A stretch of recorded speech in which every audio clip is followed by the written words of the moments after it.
안녕하세요. 김혜니 법무사입니다. 오늘은요, 채무 증대 경위서, 그러니까 채무가 어떻게 늘었는지 그것을 우리가 반드시 써야 되거든요. 개인회생 할 때.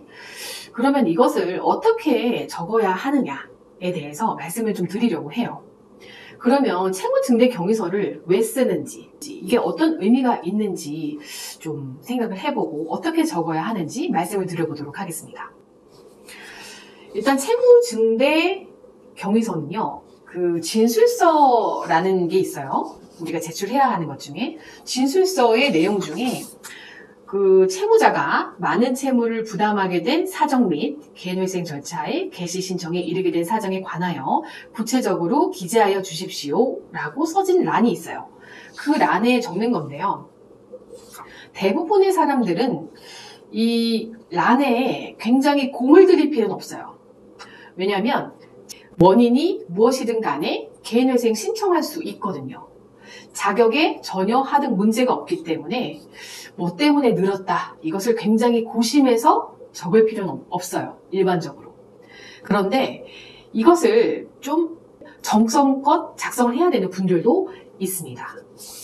일단 이 진술서라는 게요, 뭐냐면요, 그 어떤 내용을 보통 기재하게 되냐면 자신의 학력, 그리고 과거에 어디에서 어떻게 일을 했는지, 직위는 어땠는지, 그리고 과거 결혼과 이혼 경력, 그리고 현재 어떻게 주거를 하고 있는지, 또 현재 뭐 소송이나 지급명령, 압류, 가압류 등을 받은 경험은 있는지, 또 개인회생 절차에 이르게 된 사정이 무엇인지 좀 선택을 하게 되어 있고요.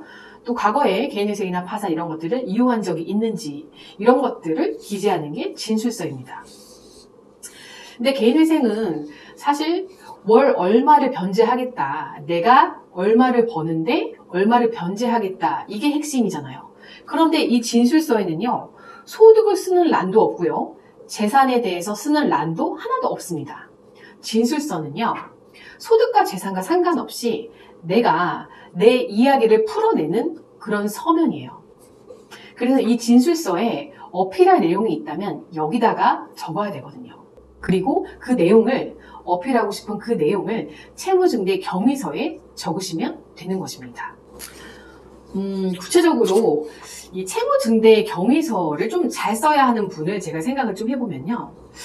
첫 번째, 20대에 개인회생을 신청하시는 분들, 그분들이 좀 잘 써야 한다고 생각해요. 그리고 사익성 채무가 있는 분들, 이분들이 채무증대 경위서를 잘 써야 한다고 생각합니다. 이유를 말씀드리면요, 일단 어린 분들은요, 법원에서 그 채무를 개인회생 신청, 그러니까 법원에서 개인회생 신청한 것에 대해서 좀 달갑지 않게 생각해요. 어린데 채무를 이렇게까지 많이 지어서 개인회생을 신청했네 라고 생각을 한단 말이죠. 사실 이 채무증대 경위서를 처음에 뭐 한 10줄 정도 내외로 작성해도 상관없어요. 하지만 채무증대 경위서를 더 면밀히 자세하게 읽어보고 싶어 하세요. 그리고 특히 20대 분들한테는 채무증대 경위서를 상세하게 5장 자필로 써와라, 뭐 이렇게 요구를 종종 하시거든요. 그게 결국에는요, 나름 이것을 작성하면서 본인이 반성하는 시간을 가지라는 의미로 해석이 됩니다. 그래서 20대 분들,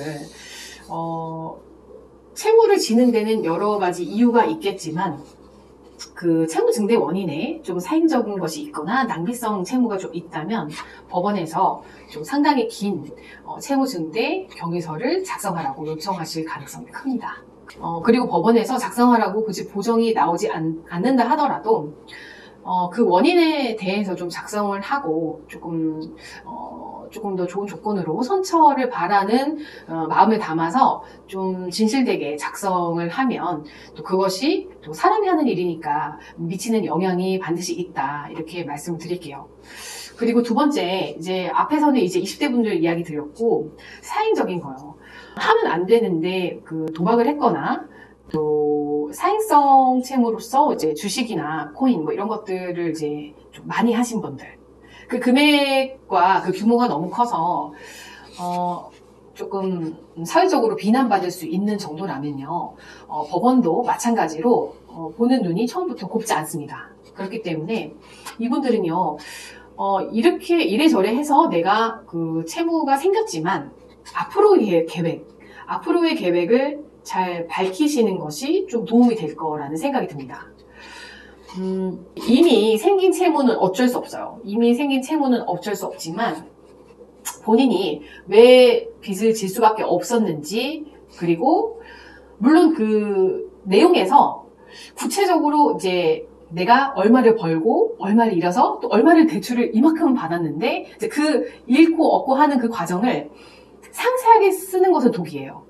그렇지만 본인이 이것을 시작하게 된 계기, 그리고 어린 시절의 성장 배경, 그런데 어떤 이유로 인해서 본인이 채무를 갚는 것이 불가능해졌고 앞으로는 어떻게 생활을 하겠다, 또 그 최저생계비에 맞춰서 어떤 식으로 구체적으로 생활을 할지를 법원에 좀 소명을 한다면 그래도 좀 법원에서 호의적인 눈으로 여러분들을 바라봐줄 수 있다, 이렇게 말씀을 드릴게요. 추가 생계비에 관한 것은 굳이 이 진술서에 많이 쓰실 필요는 없어요. 그 추가 생계비를 쓰는 서면이 또 따로 있거든요. 그 서면에다가 이제 조금 더 구체적으로 기재를 할 수 있고요. 진술서에는 본인이라는 사람을 이제 사실 서면으로만 보면 본인에 대한 이해를 좀 깊게 하기는 어렵잖아요. 그냥 아무개 씨가 부채가 얼마고 뭐 학교가 어디 나왔고 언제 사는데 그래 빚을 졌다, 이 정도로 조금 단편적인 시각으로 이제 여러분들을 바라보게 되는데, 내가 여기에 이야기를 덧입혀서 나라는 사람에 대해서 조금 더 설명하고 인간적인 모습과 앞으로의 생각에 대해서 밝히게 되면 그래도 회생위원이 여러분들을 봐주는 시각이 달라지니까 제출하시는 것도 좋은 방법이 될 거라고 생각합니다. 또 대리인 사무실에서 채무 증대 원인에 관해서 그렇게 길게 쓸 것을 요구하진 않아요. 처음에 그냥 본인의 이야기를 솔직하게 담아서 좀 적어달라라고 이제 사무실에서는 이야기를 하는데, 본인이 별도로 그 법원에 이제 전달하고 싶은 본인만의 내용이 있고 스토리가 있다면 그것을 직접 담아야겠죠. 아무래도 그것을 이제 대리인 사무실에서 알지는 못하니까요. 그래서 자신의 어린 시절, 또 성장 배경, 그 증대 사유, 또 어떻게 하다 보니까 어느 순간부터는 이제 채무를 갚지 못하게 됐다, 앞으로의 계획은 어떻다 하면서 여러분들이 내 상황에 대한 어떤 자료 같은 것도 있으시면 조금 더 설득력이 있으니까 말로 하는 것보다 자료도 같이 첨부하셔가지고 제출해달라고 하면 대리인이 제출을 해줄 거예요. 그러니까 이런 부분도 좀 참고하셔서 채무증대 경위서에 내가 좀 어리거나 또 사행적인 이유로 좀 반성할 것들이 있다고 생각하시는 분들은 대리인에게 좀 전달을 하셔가지고 제출하시는 것도 좋은 방법이 될 거라고 생각합니다. 네, 시청해 주셔서 감사합니다.